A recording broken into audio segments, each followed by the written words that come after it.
हरे कृष्णा।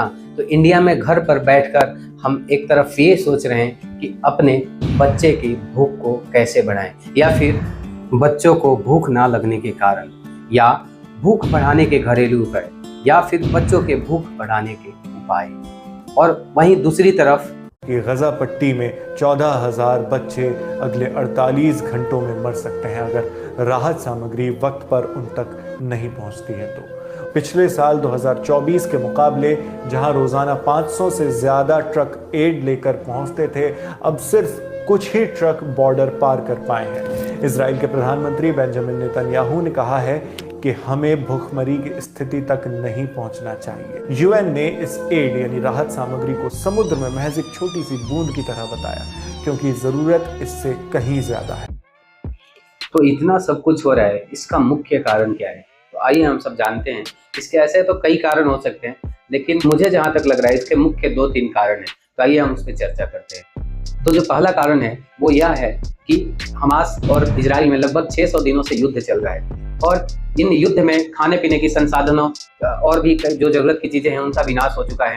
रहने के लिए उनके पास घर नहीं है, खाने के लिए खाना नहीं है। इसका मतलब है कि इसमें बहुत सारी चीजों का विनाश हो चुका है, जिसकी वजह से रोजमर्रा की जिंदगी में, रोजमर्रा के जीवन में जो जरूरत की चीजें हैं वो भी नहीं मिल पा रही। तो पहला कारण तो ये हो।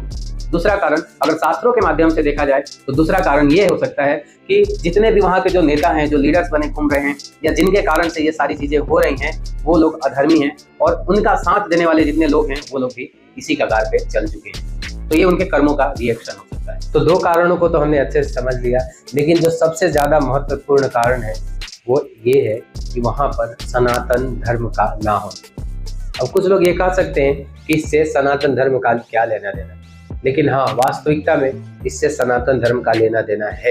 तो भला मैं ऐसा क्यों बोल रहा हूँ? आखिर सनातन धर्म से इससे क्या लेना देना है? तो चलिए एक पत्र के माध्यम से हम जानते हैं।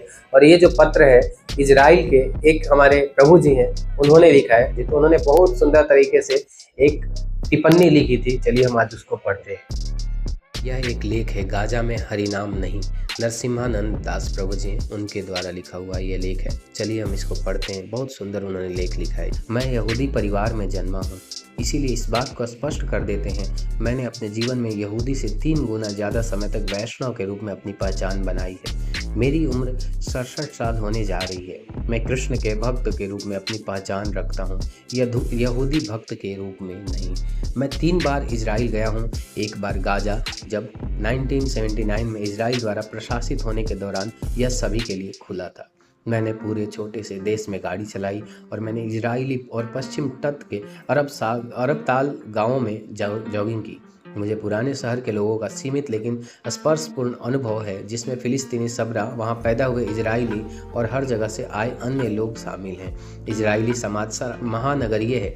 मैंने वहाँ की सड़कों और समुद्र तटों पर नारे लगाए, लेकिन मैं गाजा में नाच गाना नहीं कर सकता, भले ही वह खुला। मैं पश्चिमी तट पर ऐसा भी नहीं कर सकता। हमास, हिजबुल्लाह और पीए फिलिस्तीनी प्राधिकरण हरे कृष्ण को सार्वजनिक रूप से अपने धर्म का प्रचार करने की अनुमति नहीं देते हैं, और वे निजी तौर पर भी कड़े प्रतिबंध लगाते हैं। पूरे मध्य पूर्व में यही स्थिति है।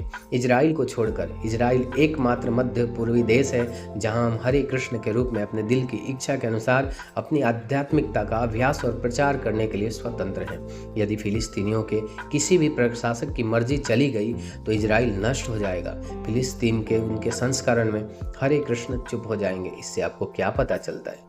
निश्चित रूप से एक वैष्णव हमारे भाइयों और बहनों की पीड़ा के लिए रोता है, चाहे वे चिंता, खतरे या उत्पीड़न में हो।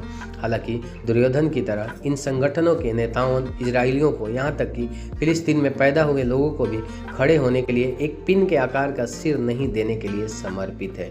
और जब ये संगठन सत्ता में आ जाएंगे तो महिलाओं, शिक्षा आदि कई अन्य प्रतिबंध तेजी से लागू हो जाएंगे। बस कट्टरपंथियों की ISIS सेना की क्रूरता को देखें। दुनिया को बस यही चाहिए, चरमपंथियों का एक और समूह जो सिर, उंगलियां और जान काट रहा है, ताकि वे डर के साथ शासन कर सके।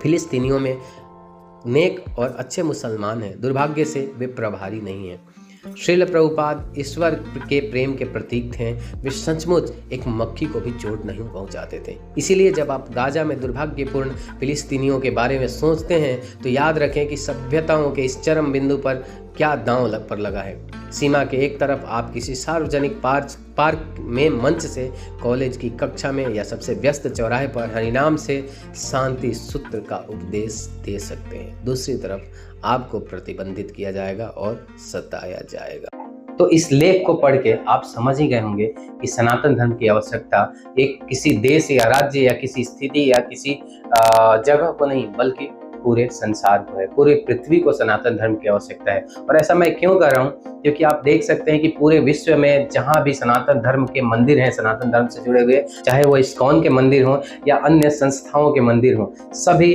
अपने अपने जितना भी सामर्थ्य है उस सामर्थ्य के अनुसार लोगों को फ्री प्रसाद बांटने का सेवा कर रहे होते हैं। आप देख सकते हैं हमारा इस्कॉन गुरुग्राम का मंदिर है, एक छोटा सा मंदिर, कोई ज़्यादा बड़ा नहीं, एक छोटा सा ही मंदिर है, लेकिन प्रतिदिन यहाँ से 10,000 लोगों के लिए फ्री प्रसाद वितरण किया जाता है। सुबह कई सारे बच्चों के लिए और कई सारे NGOs में यहाँ से प्रसाद बन के और जाता है। इसके अलावा कई सारे जगहों पे, कई सारे लोकेशंस पे हम लोग भी खुद पर्सनली जाके बांटने का प्रयास करते हैं। और इतना ही नहीं, प्रतिदिन शाम को यहाँ मंदिर में लगभग 500 से 700 लोगों के लिए प्रसाद बंटता है, बनाने की व्यवस्था की जाती है और उन लोगों को बांटा जाता है। तो आप सोच सकते हैं कि इस्कॉन के ऐसे 850 से ज़्यादा मंदिर हैं पूरे विश्व भर में, और जहाँ पे जितना सामर्थ्य है, जितनी कैपेसिटी है उस मंदिर की, उससे कहीं ज़्यादा वो समाज में लोगों को हेल्प करने का प्रयास कर रहा है। आपने ये वीडियो तो देखा होगा जिसमें स्टीव जॉब्स बोल रहे हैं, And I would walk the 7 miles across town every Sunday night to get one good meal a week at the Hare Krishna temple. I loved it. एक स्टीव जॉब्स जैसे इतने बड़े आईफोन के founder हैं, जो कि थोड़ा सा प्रसाद, जो कि संडे जाते थे और प्रसाद खाते थे, उसके लिए इतना ग्रेटिट्यूड इस्कॉन के लिए उनके हृदय में रहता था। परंतु एक तरफ बांग्लादेश जैसे देश हैं जहाँ पे कि सबसे ज़्यादा जब उनको अन्न की खाने की जरूरत थी तब इस्कॉन ने सबसे ज़्यादा मदद किया था, और ये लोग उस मदद को भूल गए और उन्हीं इस्कॉन के ऊपर इन्होंने बहुत सारे आरोप लगाए, नैरेटिव सेट किए और साथ ही साथ कई सारे भक्तों को मारा भी। यहाँ तक कि कई सारे भक्तों को अपनी जान गंवानी पड़ी, मंदिरों को तोड़ा गया, हमारे श्री जगन्नाथ, बलदेव, सुभद्रा जी के बीटीज को तहस नहस किया गया। तो क्या ऐसे लोगों के लिए प्रार्थना करना सही है? क्या ऐसे लोगों के बारे में सोचना सही है? ललन टॉप का ये खबर दिखाना भारत में, क्या ये सही है? तो आपको क्या लगता है कि क्या ऐसे जगह पे अगर मदद किया भी जाए, क्या ये फिर से वही कार्य नहीं करेंगे? क्या आपको लगता है कि ये कभी सुधरने वाले हैं? आप कमेंट करके बताइए। हरे कृष्ण कृष्ण कृष्ण हरे हरे, हरे राम राम राम हरे हरे।